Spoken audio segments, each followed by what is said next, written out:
Good morning. This is X-Pulse AI Morning Mix. Today is Monday, June 22nd, 2026. We're hitting China's massive infrastructure push, Apple's very Apple-like AI stance, and a surprising market signal from Microsoft. Orion's here with me. Ready? Ready, let's jump in. Biggest story first. Dagans reported on June 22nd that China launched a roughly $295 billion national AI infrastructure plan. What's in it? Two big levers: massive upgrades to AI data centers and a localization requirement, reported at a minimum 80% of hardware sourced domestically.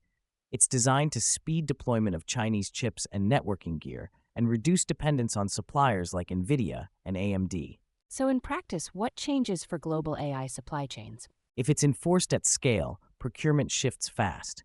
Fewer Western accelerators, more domestic alternatives, and more China-specific data center builds.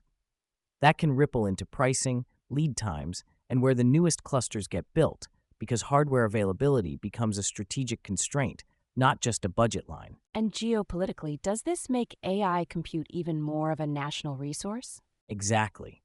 It's industrial policy aimed at compute sovereignty. $295 billion isn't a data center refresh. It's a vote for a parallel stack from chips to racks with fewer external choke points. On the consumer side, Yahoo Finance wrote on June 21st about Apple's incoming CEO, John Ternus, framing AI as a tool that serves products, not a standalone business. What did he actually signal? He's drawing a line. Apple wants AI to improve the iPhone, Mac, services, and the overall user experience, rather than selling AI the product. And it's notable because he's set to become Apple's CEO on September 1st, 2026. So this is a preview of strategy. How does that differ from the AI first playbook we hear elsewhere? Competitors often lead with model releases, usage-based pricing, and developer platforms. Apple's message is more like, AI should disappear into the product. Think on-device features, privacy posture, and tight integration. Less open model marketplace, more it just works. If you're building on Apple platforms, what should you expect? More opinionated AI surfaces, system-level tools, curated capabilities, and maybe fewer ways to monetize raw model access directly. Apple's basically saying AI is the seasoning, not the main course. Does that help Apple or risk them looking slow? Both.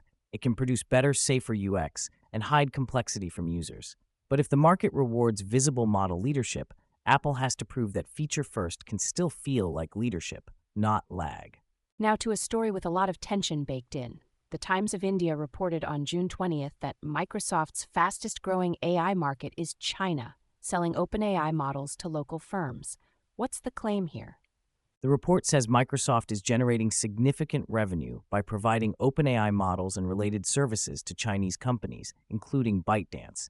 The headline point is demand. Chinese enterprises still want top-tier model capability, and Microsoft has channels to sell it. What's the business logic for Microsoft, and what's the risk? Logic. It's a huge market with urgent adoption, and Microsoft can package models with cloud, tooling, and support. Risk. Geopolitics and compliance.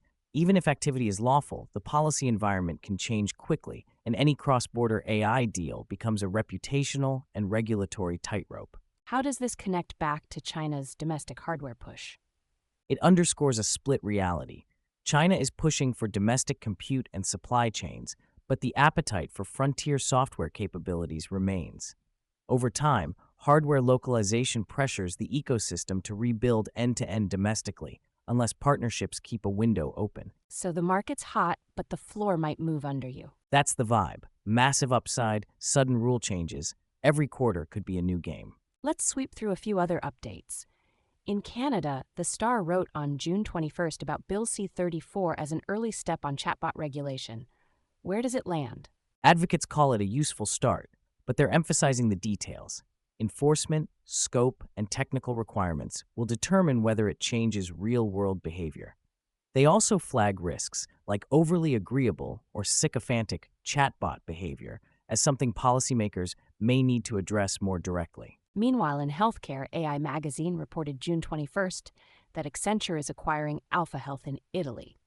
What's Accenture buying here? Capabilities: AI-driven healthcare workflows, clinical decision support, and a heavy emphasis on data security and compliance. It's a signal that Gen AI in healthcare is increasingly packaged with cybersecurity and governance, not just productivity demos. And Healthcare Asia magazine on June 22nd projected clinical decision support systems grow from $5.80 billion in 2026 to $10.15 billion by 2031. What's powering that growth? Workload and burnout, plus the shift from rule-based alerts to AI-assisted prediction, natural language, and workflow automation, often integrated into EHRs and cloud stacks.